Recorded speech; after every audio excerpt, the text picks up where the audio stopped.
Oi, gente, como é que vocês estão? Ansiosos, já que afinal de contas, terceirão, vocês deviam estar bem loucos estudando e a quarentena nos deu um susto, mas eu espero que vocês estejam se cuidando em casa, de boas, estudando o que der para estudar. E aí, vim aqui cooperar com vocês. A gente vai ter 3 semanas de videoaulas minhas, tá? E a gente vai estudar recurso poético tanto nessa aula quanto na nossa próxima aula.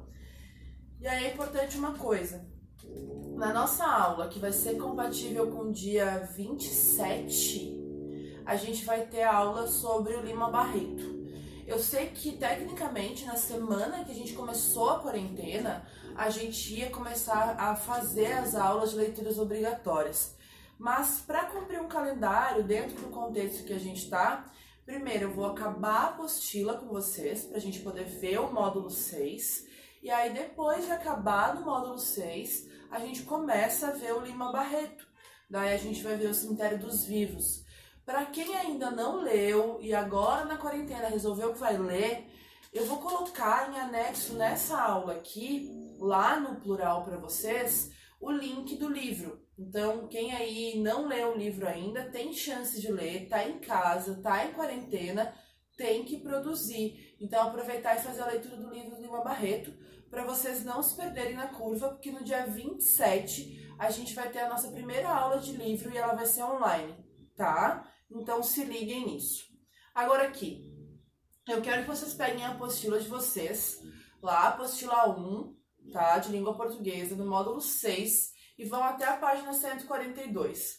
Lá na página 142, a gente tem os recursos poéticos. A gente estudou isso bastante lá no primeiro ano, mas, né, revisão, terceirão, a gente vai assistir todo o processo de novo. Então, vamos começar da seguinte maneira. Por que a gente estuda recurso poético? Por que a gente estuda expressividade literária? Porque a linguagem literária, ela é muito diferente, né? Ela é muito diferente do texto normal que a gente tem, ela é muito diferente dos textos não literários, porque elas têm uma função muito mais poética, emotiva e estética. A gente sabe, por exemplo, que muitos poetas ao longo da história buscavam rimas, buscavam produção de música, buscavam como trazer determinados tipos de ritmo e musicalidade para os seus poemas.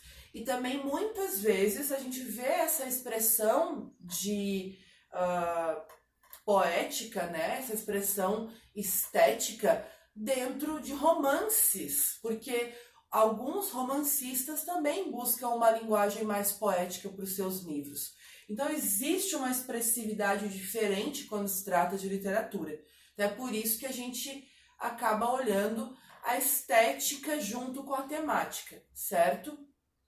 Aí assim, a gente vai ter, junto com isso, a diferença do que é um poema e do que é uma poesia.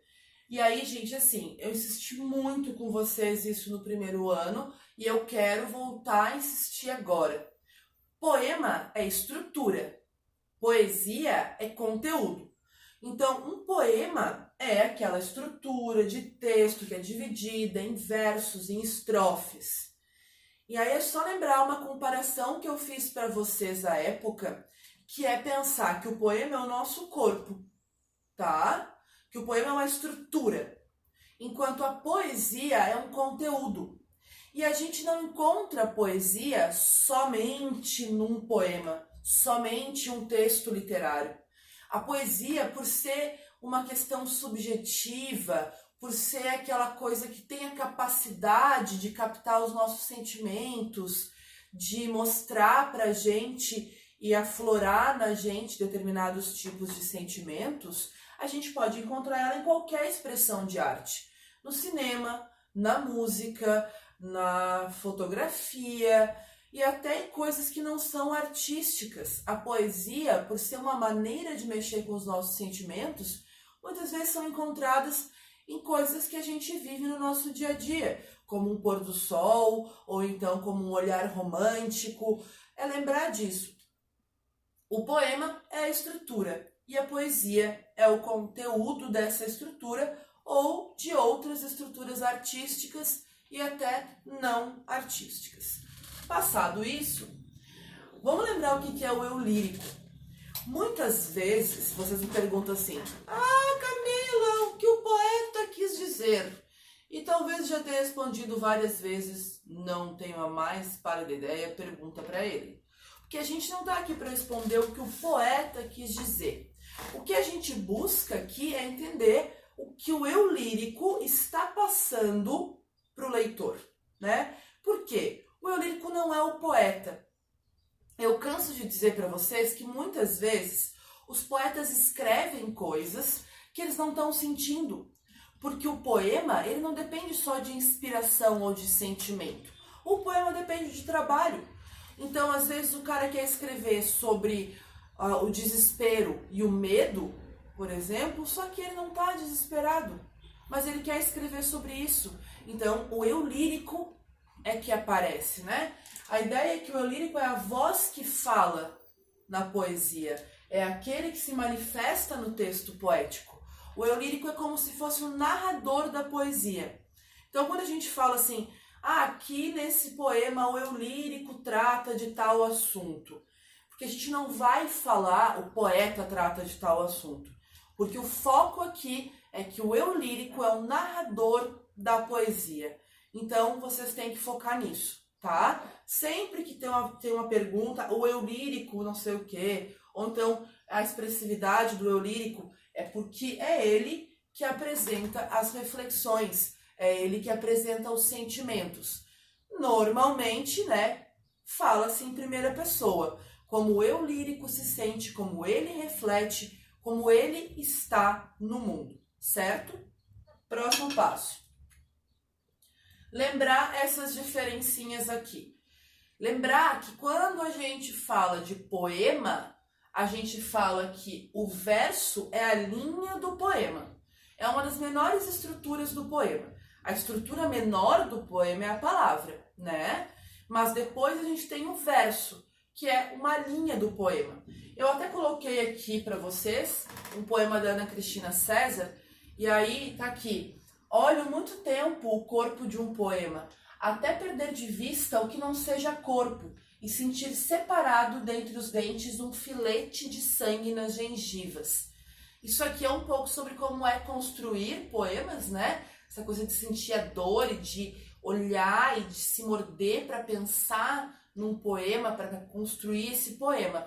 E aí, quando a gente vê isso, eu até coloquei aqui as setinhas para vocês, um verso é cada uma das linhas deste poema, tá? Isso é o verso, a linha. Então, se liguem nisso.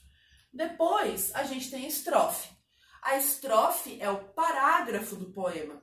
É o que a gente diz de estrutura macro, que é a maior estrutura do poema, né? É como ele se divide na sua maior parte. E aí eu coloquei aqui para vocês um poema da Henriqueta Lisboa, que é construído por 1, 2, 3, 4 estrofes. Em cada uma dessas estrofes, a gente tem 2 versos, tá? Então, lembrando, a estrofe é esse parágrafo e o verso é essa linha. Não se percam nisso, ok? Bora! Muitas vezes vocês dão aquela sofridinha, né? Aquela sofridinha para pensar como eu interpreto o poema, como eu me adapto com um poema. Então eu coloquei para vocês aqui umas dicas da revista Bula, de algumas grandes poetisas brasileiras. E aí quando vocês acessarem o plural para acessar essa aula, vocês vão acessar também um outro link que eu vou deixar lá, que é o link com esse PowerPoint. E aí vocês vão poder acessar diretamente os links que eu deixo aqui de dica para vocês poderem ler mais poemas e conhecer mais estruturas poéticas, certo? Agora aqui, a gente precisa entender ritmo, certo? A gente precisa entender como é que funciona. Ritmo vai pegar a rima, vai pegar a composição, a quantidade de estrofes, a quantidade de versos, como que cada autor propõe o ritmo do seu poema. Também deixo aqui para vocês um link de um poema que vocês já conhecem, que chama Ijuca Pirama. A gente escutou ele o ano passado, quando a gente estudou romantismo. Então, Acessem ele. Ele é aquele poema que tem aquele ritmo bem forte do meu canto de morte, guerreiros ouvi, sou filhos das selvas, nas selvas cresci, guerreiros descendo da tribo Tupi. Lembra que ele faz um ritmo bem potente? Então, para vocês poderem escutar um ritmo bem feito de poema, a prof também deixa aqui esse link no YouTube para vocês poderem estudar um pouquinho mais sobre ritmo. Vamos continuar. Como é que funciona? O ritmo, ele vai se dar de acordo com a tonicidade das palavras. Quer dizer, as sílabas tônicas das palavras ajudam a desenvolver o ritmo de um poema. Eu coloquei aqui para vocês um poeta, né? Um poema do Vinícius de Moraes, em que ele fala: de manhã escureço, de dia tardo, de tarde anoiteço, de noite ardo. A oeste a morte contra quem vivo, do sul cativo, o oeste é meu norte. Outros que contem, passo por passo. Eu morro ontem, nasço amanhã. Ando onde há espaço. Meu tempo é quando. Então, quando eu faço essa leitura, é importante vocês perceberem que essas sílabas são as sílabas mais fortes do poema, que dão a entonação maior. Então, a entonação e o ritmo se dá a partir dessa perspectiva, né, de sílabas que são mais ou menos fortes num poema. E agora sim, nem todo poema tem ritmo, nem todo poema tem rima, tá? O século XX, ele vai auxiliar a gente a abrir a perspectiva de poemas. A gente vai ter poemas do século XX com 0 rimas. A gente vai ter poemas do século XX com 3 palavras. No século XXI, a gente chegou a ter o desafio de escrever poemas e contos com o mesmo número de caracteres do Twitter. Então, o que acontece é claro que ao longo da história, a gente vai mudando o tipo de ritmologia que a gente tem de poema. No século XVI, XVII, XVIII e XIX, que nós estudamos, né? Desde lá dos trovadores no século XI, XII, que buscavam ritmo para cantar, passando pelos sonetos do Camões, pelos grandes épicos que são todos rimados, chegando no romantismo que começa a se libertar da obrigatoriedade de uma forma fixa. Quando a gente chega no século XX, as formas fixas elas se desmancham, elas não são mais obrigatórias. E a gente vai estudar isso quando a gente estudar a Semana de Arte Moderna, porque aí a gente já aproveita e já passa a entender como que o modernismo liberta o poeta de ter rima fixa, ou de ter um ritmo fixo, tá? Então, a partir do século XX, a gente tem uma maior flexibilidade em relação à rima e a ritmo. Continuando. Então, vocês vão ver que na apostila de vocês tem uma parte lá que é a escansão. Eles vão falar redondilha menor, redondilha maior, decassílabo, octodecassílabo. Gente, isso não é importante para os nossos vestibulares, assim como não cai no Enem. Agora, eu não vou aprofundar nisso, de repente a gente faz uns 2 exercícios quando a gente voltar, porque o foco não é esse. Mas uma coisa que vocês não podem esquecer nunca, e eu digo desde o primeiro ano, o único poema que vocês têm que saber de cor, a escansão, saber como ele é os Lusíadas, tá?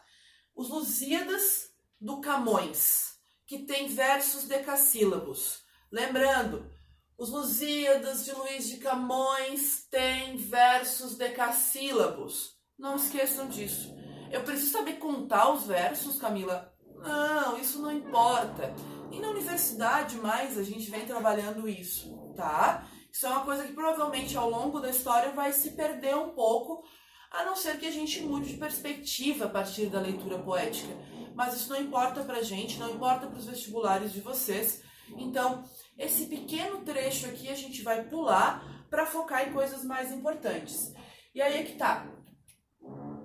Peraí que deu uma travadinha. Bem, até a gente passar para frente aqui, eu quero que vocês fiquem atentos a algumas coisas. A gente vai ver que tem aquelas coisas das divisões de rimas, né? As divisões silábicas. Quando a gente pegou lá e estudou no primeiro ano, A, B, B. A, B, B, A, B, C, D. Então tem vários tipos de rimas diferentes. Então aqui, a gente até brinca, né, que hoje uma das coisas mais importantes para pensar a rima é as batalhas. E aí tem essa coisa tipo da batalha do rap, dos slams de hip hop, que falam sobre como lidar com as rimas, tá? Então a gente vai ver a divisão desse tipo de rima. Temos as rimas que são as rimas consideradas pobres, que é quando a rima vai se constituir, tá? De sempre a mesma classe gramatical. Então, ó, de repente do riso fez-se o pranto, silencioso e branco como a bruma, das bocas unidas fez-se a espuma e das mãos espalmadas fez-se o espanto. A rima é bonita, o ritmo é bonito, mas ela é uma rima pobre, porque ela só rima, a gente vai pegar tipo o pranto, a bruma, a espuma, o espanto, todos são substantivos comuns. Então, é uma classe gramatical rimando com outra classe gramatical. Quer dizer, desculpa, uma classe gramatical rimando com a mesma classe gramatical, tá? Então, isso é uma rima pobre. Depois, eu tô com um probleminha aqui no meu teclado, eu vou ter que passar o slide assim.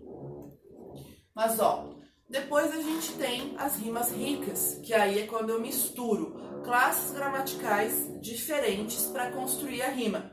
Então, aqui, por exemplo, tem palmeiras, sabiá, gorjeiam e lá. O que rima aqui? Sabiá e lá. O sabiá é um substantivo. Lá é um advérbio de lugar. Então, dentro desse contexto, a gente tem aqui uma rima rica, tá? Depois, a gente vai ter essas rimas preciosas. Gente, rima preciosa é uma coisa que já está em decadência na nossa língua, né? A gente já não tem mais frequência de rima preciosa e elas acontecem quando a gente tem duas classes gramaticais diferentes, mas o que acontece é que para fazer a rima preciosa eu uso uma palavra e depois duas. É quando duas palavras vão rimar com uma, que aí a gente aumenta a dificuldade de fazer a rima, tá? Próxima aqui pra gente ver é o tipo das rimas, como elas se dispõem no poema. Isso a gente estudou bastante, tá? Rima emparelhada, gente. A, B, B, né? Noturnos com soturnos, solidão com canção. Isso a gente chama de rima emparelhada. Rimas alternadas. AB, AB. Poeta, que vai rimar com planeta. Eco, que rima com boneco. Então, A, B, A, B. Rimas alternadas. Depois a gente tem as interpoladas. Ó, amigo, que vai rimar contigo. Urgente, que rima com corrente. Então, ó, A, B, B, A. Tá? Então, esses são os tipos de rimas que a gente pode ter, que são as mais comuns na nossa língua portuguesa. E claro, aquilo que eu falei lá no início, as rimas, elas não são mais obrigatórias no século XX. Muitos poetas passam a escrever de qualquer forma, de acordo com aquilo que pensa melhor para a sua estética. Então, quando nascia um anjo torto desses que vivem na sombra, disse, vai, Carlos, ser gaúcho na vida. As casas espiam os homens que correm atrás das mulheres. A gente não tem aqui nenhuma rima, porque a gente pode ter o que a gente chama de rima livre, que é assim que funciona mais, cada vez mais agora, no século XX e no século XXI. Enfim, está aqui finalizada essa aula. Era uma aula um pouco mais complexa. Eu vou aguardar vocês na quinta-feira para tirar as dúvidas. E eu vou colocar também exercícios do maestro para vocês fazerem, praticarem esse tipo de material, né? Que são as rimas, que é essa produção toda. E aí a gente se encontra na próxima quinta-feira para conversar, tirar as nossas dúvidas, que facilita bastante depois se vocês assistirem a aula. Certo, gente? Tô morrendo de saudade de vocês. Eu não queria estar passando esse tempo longe, até porque vai ser o nosso último ano juntos. Mas fiquem bem, se cuidem. Até mais. Um beijo da tia Camila.